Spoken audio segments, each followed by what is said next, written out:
Welcome up! In this episode we will talk about political parties and party systems. Coming up.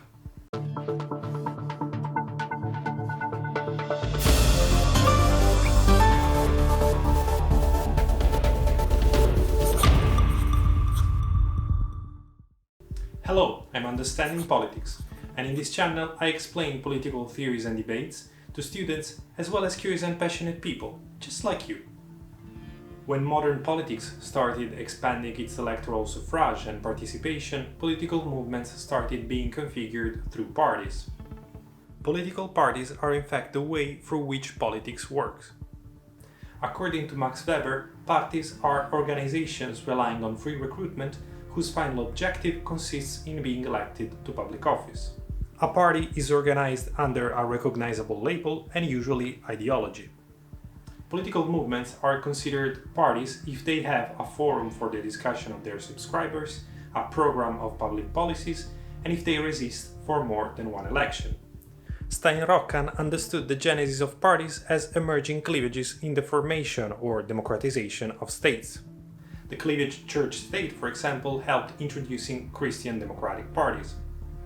The fractured city countryside produced agrarian democratic parties, yet over time more cleavages produced more parties.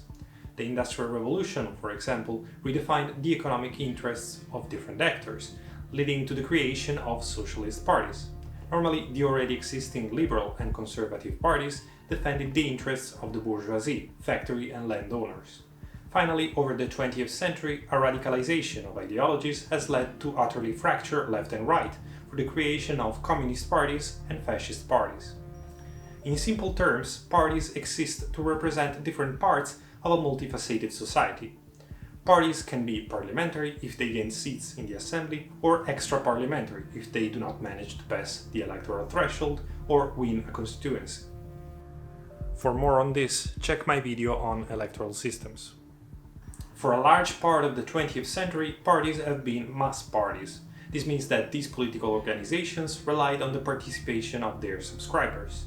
Yet, the fall of the Soviet Union and the technological advancement of mass media have favored the creation of catch-all parties. On the one hand, the fall of the Soviet Union weakened left-wing parties worldwide, and in particularly in Europe. Communist parties were no more credible, and the socialist ones had a hard time redefining their programs of public policies. This has contributed to a general reduction of the ideological character of all parties. On the other hand, technological advancement has produced a new way of communicating with the electorate. The role of single subscriber has been reduced and leaders have been exalted. Catch-all parties are open to different social strata, creating difficulties in defining clear public policies. Parties are at the same time the core and the problem of political systems.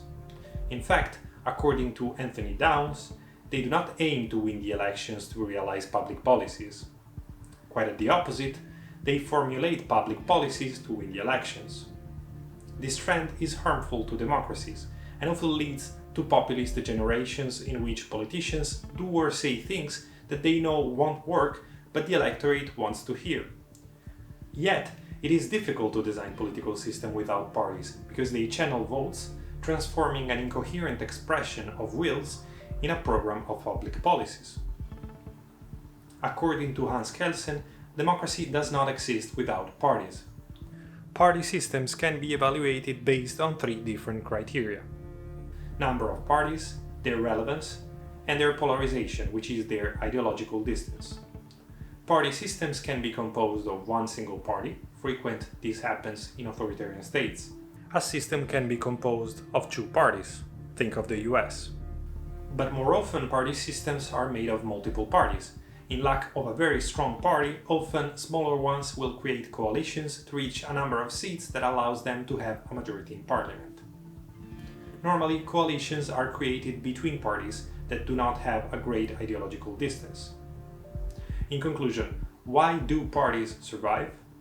Well, they maintain consensus, facilitate the coordination of the political class, represent the interests of citizens, and reduce the number of tasks of the state administration. The lecture is over. As usual, you can find the sources in the references section of this video description.